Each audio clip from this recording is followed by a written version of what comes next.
సంస్థాపనార్థాయ సంభవామి యుగే యుగే. అందరికీ నమస్కారం. శ్రీ శ్రీ శ్రీ ఆచార్య ప్రబోధానంద యోగీశ్వర్లు వారికి, జగద్గురువైన శ్రీకృష్ణ భగవంతునికి నమస్కరించుకుంటూ త్రైత సిద్ధాంత భగవద్గీతలోని విభూతి యోగము అనే అధ్యాయంలో 8వ శ్లోకం గురించి తెలుసుకుందాము. అహం సర్వస్య ప్రభవో మత్తః సర్వం ప్రవర్తతే ఇతి మత్వా భజంతే మాం బుధా భావ సమన్వితాః. ఈ శ్లోకము పరమాత్మ గురించి చెప్పబడినది. భావము: నా వలననే సర్వము పుట్టుచున్నవి, నా వలననే సర్వము వర్తించుచున్నవి.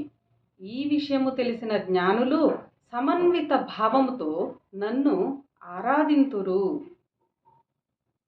వివరము: సర్వ ప్రపంచము పరమాత్మ నుండియే పుట్టినదని, సర్వ జగత్తంతయు సర్వ ప్రపంచమంతయు పరమాత్మ నుండే పుట్టినదని, ఈ సర్వ జగత్తు పరమాత్మ వలనే నడవగలుగుచున్నదని, ప్రపంచములో జరుగు ప్రతిదానికి పరమాత్మయే మూల కారణమని తెలిసిన జ్ఞానులు సమత్వము కలుగు స్థితి అయిన యోగముచే పరమాత్మను ఆరాధించెదరు అని ఈ శ్లోకం ద్వారా భగవంతుడు మనకు తెలియజేశాడు.